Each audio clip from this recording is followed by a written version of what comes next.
gegada diyaaraduhu ka hadaan kana soo degaan Cigaal International Airport ee magaalada Hargeysa waxa maanta si diiran loogu soo dhaweeyay wasiirka wasaaradda xanaanada xoolaha iyo horumarinta kalluumaysiga Soomaaliland Siciid Sulub Maxamed oo dhawaan madaxweynaha Soomaaliland u magacaabay wasaaraddaasi soo dhaweyntaasina waxa ka qayb qaatay qaar ka mid ah golaha wasiirada Soomaaliland iyo mas'uuliyiin ka socday xukuumadda salaadiin iyo marti sharaf aad u tiro badan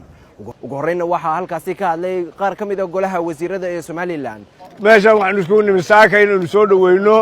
wasiirka cusub xanaanada xoolaha insha Allah welcome to the board baanu ku leenahay saaka oo ah subax jimca ah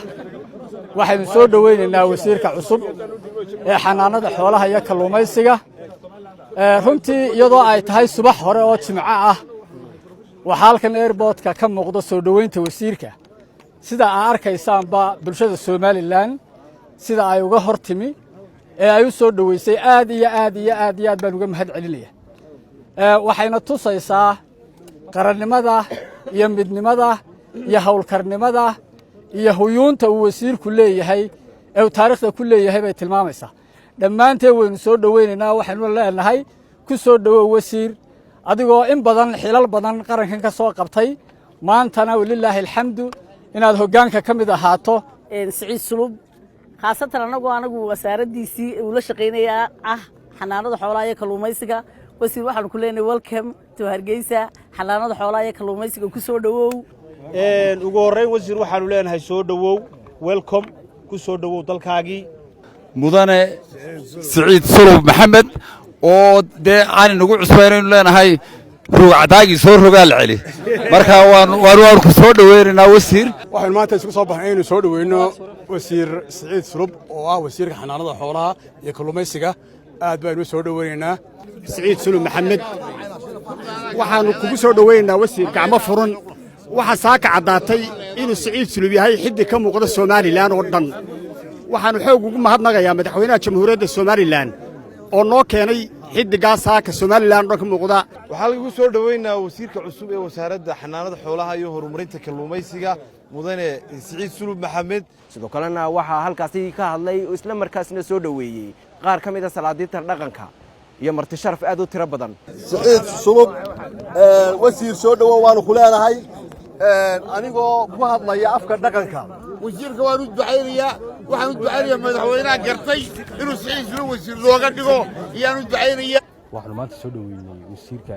cusub ee wasaaradda xanaanada xoolaha iyo horumarinta kalluumaysiga Soomaaliland Siciid Sulub waanu leenahay ku soo dhawow dalkaagii hooyo ku soo dhawow ciidaadii ku soo dhawow xukuumad waxa weeye runtii xukuumadda horumarka madaxweyne Muuse Biixi Cabdi taasoo waxa weeye runtii aad ka noqon doonto haddii la xubin aad u muhiim ah gabagabadiina waxa halkaasi ka hadlay wasiirka wasaaradda xanaanada xoolaha iyo horumarinta kalluumaysiga Soomaaliland Siciid Sulub Maxamed oo uga mahad celiyay soo dhaweyntaasi loo sameeyay ilaahayna waxaan ka baryayaa inaan dambiga soo baydhin qofkii salaada mar hore gali lahaa ajar ka heli lahaa ee isiri saaxiibka ama ninka madaxda leedin magacaabay soo dhaweey ilaahayna saasan ka baryayaa dhaqsana waynu u tagaynaa waxaan quraan idin sheegayaa waxa weeye horta dalku waa dalkeenni oo waa Soomaaliland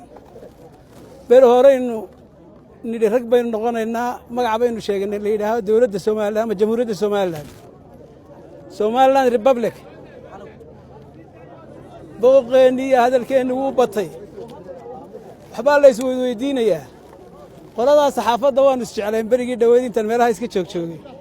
laakiin kolley marka dawladaha la galo in badan baan ku soo jiro waxbaa jira maanta se ma aha kelmad yar baan se idinka idin siinayaa waxaad iyo goor imanka saxaafadda ku badan oo tala ay ka dhigatay inay taariikhii hore soo yaro qofto oo ninbaa imaka dee waa ogtiin oo anugu xisbigan lay magacaabay iyo talada hayaa soo kulmiye ma aha anigu kulmiye miyaan ahaa anigu dee waddani baan ahaa soo garan maasaan aan ahaadee madaxweynihii ii magacaabay kursigaa maanta waxaan u gartay uun sida nin walba calooshiisa ku jirto reer Soomaaliland midayntii dadka inuu bilaabay horena u waday imakana bilaabo sii xoojinayo aniguna aan ka mid ahay midaynta waxaan ku aqbalayna midaynta tahay waxaan ku aqbalayna tahay inaan dalka cidna iga lahayn laa muuse walaa khayro ayay tahay inaan waxaan kordhin kara kordhiyo wixii dhimanee aan sheegi karana sheego ilaahayna iguma qaban waxaa wax ka hooseeyo dadka waxaan ku odhan jiray war aniga haddii la ii yeedho rag badan baa halkan jooga ama oo idinka la wasiir baa lagaa dhigayaae dee wixii anigu aan tala moodo amba dan aan moodo dawladda waan u sheegayaa dawladdu markaa haddii ay been doonayso aanay tala runa doonayna anigu isu iman mayno hadday run doonaysana waannu isnaqaannaayo waxay odhan doontaa war balkaale waxuun kordhi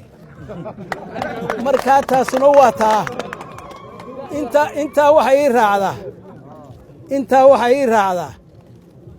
ilaahay waxaan ka baryayaa in dalka iyo nabadda iyo dadnimadaba ilaahay inoo aslixiyo ilaahay waxaan ka baryayaa in nabadda maalin jimcaynu joognaaye ilaahay inoo aslaaxiyo oo nabadda iyo midnimada aynu nin noqonno haddaynu nin noqon weyno rag waxaa layidhi rag isku fillaaday rag iskama celiyaan ma iskuma fillaadaane inay rag iska celin kari mayno geedkaana gaadhi mayno taa igu ogaataanna waxa weeye mas-uuliyadda lay dhiibey waan garanayaa waa culays waa dhib qaar horaan soo maray waxa weeyaan waxa ka sii weyn dalka aad wax ka noqonaysaa muxuu yahay geedkaa hoostiisa idinka garan mayso markaa xuduud ka baxdo in dalkaa wax laga dhigo oo sida dadka laga dhigo oo sida dadka loo bartaa la doonayaa ma aha in halkan timaa laysku hayo Aydaruus Maxamed Axmed Ariel TV Hargeysa adeega cusub ee shirkadda dahabshiil iyo idahab haddaba macmil adeegan cusub ee casriga ahi waxa uu kuu sahlayaa in adigoo jooga gurigaaga ama goobtaada shaqo aad lacag ugu xawishid asxaabtaada iyo ehelkaaga jooga daafaha dunida